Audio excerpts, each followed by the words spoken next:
Nebraska Baseball Fan Fest at the Hawks Center tonight. Matt Reynoldson, David Eickholt for HuskerOnline.com, and the Husker baseball team, the defending Big Ten champions, just a week into spring practice, a couple weeks away from heading down to Tempe, Arizona for the season opening tournament. And David, they got to let loose a little bit tonight with a fun fan fest. You know, it really is. Mojo Hagee racing players through the obstacle course and kids through the obstacle course, players drumming along the autograph table bench, and even Chad Linsman's getting involved. So it's really just been a really good time, I think. Really big crowd, positive atmosphere, and I think everyone's just kind of getting ready for Husker baseball season to kick off.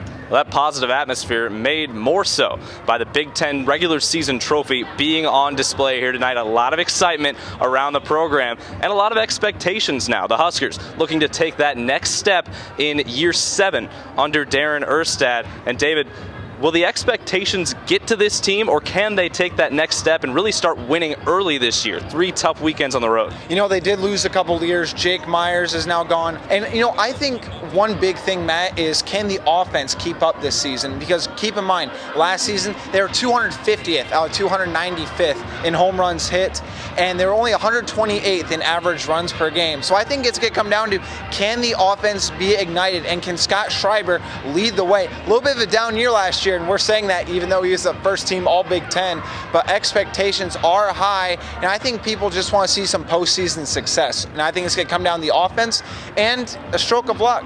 Will there be a ton of injuries along the way, or is it just going to be stuck with what's going on right now? Well, David, I know we talked about this earlier. We're really excited to see the progression of Luke Roskam. The third baseman from last year, was a freshman, was one of the best hitters on this team this year. He will alternate at catcher with Jesse Wilkening. He'll play some first base. He'll be a designated hitter, and he'll really be the 5-tool player that they need him to be, and really a versatile defender as well. So Luke Roskam, a very interesting prospect who we are looking to see for Nebraska baseball.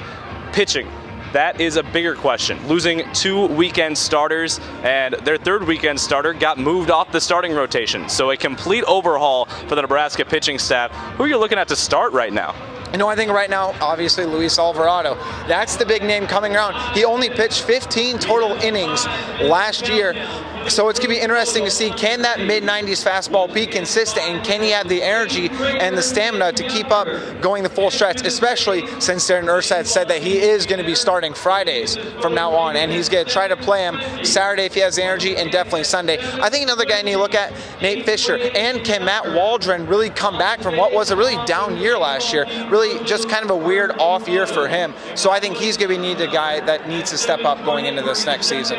You know, one person I expect to make a push for a starting role, or might already have a starting role, is Matt Warren. He got his 6th year because of a medical eligibility waiver. He transferred from Creighton, and he is the veteran presence they need in this starting rotation. Maybe Matt Waldron can make a move there. I've heard rumors that Jake McSteen could make a move into a starting role, but certainly will be one of the players to watch there. Well, make or break time for this defense as well, as the right side of the infield needs to be shapen up. I know we both like Alex Henwood at second base, but who fits into that first base spot?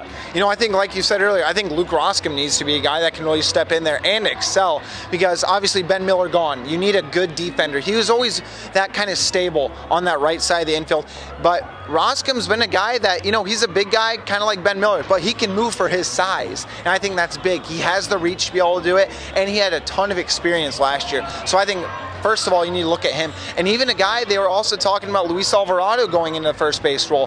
Darren Erstad did mention last week that when he's not closing, they're going to look to move him at first base. And I think he said he's a natural first baseman, which is something that really caught my ear. And I think it's going to be really surprising to see how well he does. But he's a more than capable defender. He has the speed. He's got that 6'4" frame, and he has a heck of an arm for double plays. On those non-starting days, they will be able to save his arm, which is absolutely huge, and they really want Luis Alvarado in the batting lineup. Another capable hitter for this lineup. For David Eickholt, I'm Matt Reynoldson. This has been Husker Fan Fest and your Husker baseball preview for 2018.